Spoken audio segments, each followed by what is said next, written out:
Thank you, Mr. President, and thank you to the Assistant Secretary-General for that briefing. For 3.5 years, the world has witnessed a permanent member of this Council engaged in the full-scale and unprovoked invasion of another state, a violation of its most basic obligations under the UN Charter. As President Trump and President Zelensky have worked for peace, the Russian Federation has starkly escalated its attacks. Attacks on the Council of Ministers, on the British Council building, and repeated attacks on residential flats and homes as children sleep in their beds. And we meet today now at the request of Estonian allies because Russia's recklessness is escalating. In the last 2 weeks alone, over 20 Russian drones in Polish airspace, a drone through Romanian territory, and now 3 Russian MiG-31 fighter jets with their transponders turned off, violating Estonian airspace for 12 minutes. At best, these latest acts are dangerous and reckless. At worst, they are a deliberate attempt to undermine the territorial integrity of sovereign nations and European security. They risk miscalculation. They open the door to direct armed confrontation between NATO and Russia. NATO's combined strength is unparalleled, and its determination to defend peace and security in Europe is unshakable. Of this, Russia must be in no doubt. And I commend the resolute and firm response of Estonia, Poland, and Romania, and all NATO allies. I welcome the launch of Eastern Sentry on 12th of September to ensure the safety and security of the Alliance's eastern border, and I'm proud that UK aircraft are taking part. And to those nations and to all NATO allies, I say the United Kingdom stands in full solidarity with you at this time and always. And to President Putin, I say, your reckless actions risk a direct armed confrontation between NATO and Russia. Our alliance is defensive, but be under no illusion. We stand ready to take all steps necessary to defend NATO's skies and NATO's territory. We are vigilant and we are resolute. And if we need to confront planes that are operating in NATO airspace without permission, then we will do so. The United Kingdom stands by our friends. We are unwavering in our support for the principles of the UN Charter, for our NATO allies, and for Ukraine. And we are committed to increasing the pressure on Russia until it ends its illegal war against Ukraine, ceases its reckless acts, and respects the sovereignty of other states.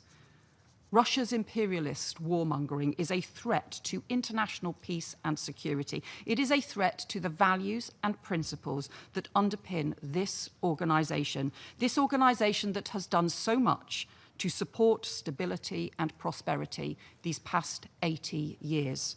We must counter it for the sake of us all. Thank you. I thank Her Excellency Ms. Cooper for her statement. And I give the floor to Her Excellency Ms. Melita Gabric, Deputy Minister for Foreign and European Affairs of Slovenia. Thank you, Mr. President. I also want to thank the Assistant Secretary General, Mr. Miroslav Jenča, for your important contribution. Excellencies, we are meeting here for the second time in just 10 days due to the reckless behavior of the Russian Federation that poses a threat to international security. 10 days ago, we discussed a drone incursion into Polish airspace, an incident involving more than 20 drones, making a significant escalation in scale and intensity. Today, we are addressing a new provocation, Russian fighter jets' incursion into Estonian airspace, an incident that was not merely momentary, but deliberate and dangerous. Slovenia supported the call for this meeting, and we stand firmly and without reserve with Estonia, its security, sovereignty, and territorial integrity. Excellencies, Let me say this in no uncertain terms. We condemn this escalation. At a time when tensions are already dangerously high, this is not the moment for military provocation. This is a high time for dialogue, a high time for diplomacy. When we previously discussed the drone incursion into Poland, our ambassador spoke of the growing unease with which we are witnessing such behavior across Europe. Let us be honest with ourselves around this very table of the Security Council. These actions do not occur in a vacuum. They are unfolding as we are well in the 4th year of Russia's illegal war of aggression against Ukraine. These deliberate provocations are symptomatic of the time we live in, a time in which violations of international law are tolerated to an extent we have not seen in modern history. Slovenia says a clear and principled no to such behavior, wherever it may occur and whoever may be the perpetrator. If we can clearly say no to Israeli atrocities committed in Gaza, to terrorist violence, we must not shy away from condemning Russian aggression against Ukraine. Excellencies, let us also be clear on another matter. Europe wants peace.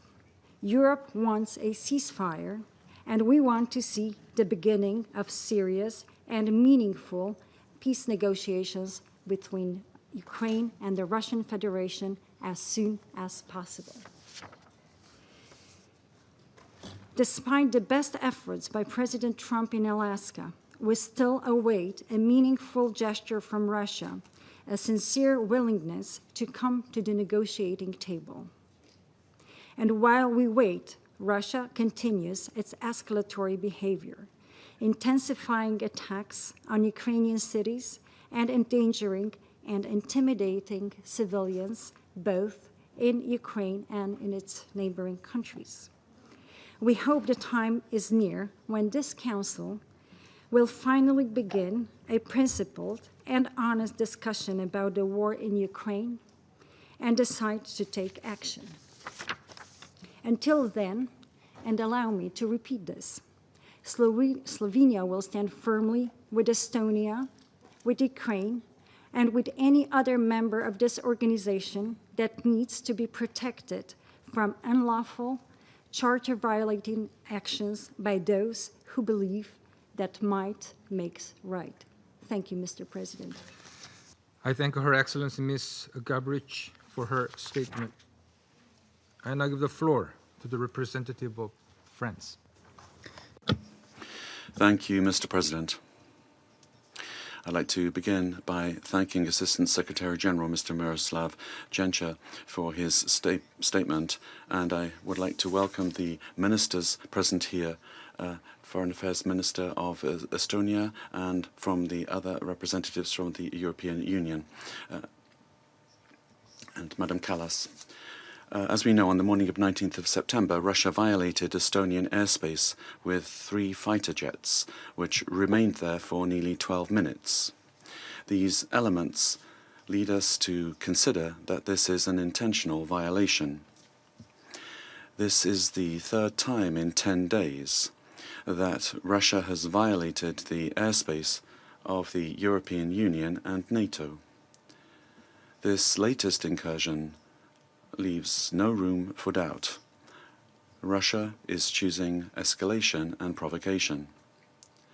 Mr. President, this Council had already met exactly 10 days ago to discuss the unacceptable intrusion of around 20 Russian drones into Poland in the context of a massive aerial attack against Ukraine. This new violation, this time carried out in broad daylight and by no fewer than 3 fighter jets, not drones, is unprecedented in over 20 years.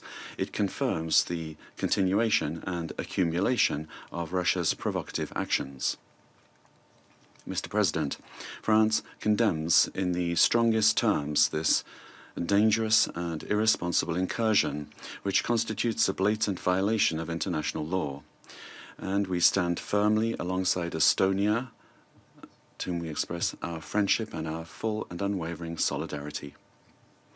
France directly contributes to Estonia's security. We participate in the strengthening of our security posture on Europe's eastern flank, alongside our allies in the European Union and NATO. Mr. President, we must not forget that at the same time, Russia continues its war of aggression against Ukraine. Just hours after this incursion, it once again carried out massive strikes against Ukraine using 40 missiles and over 550 drones.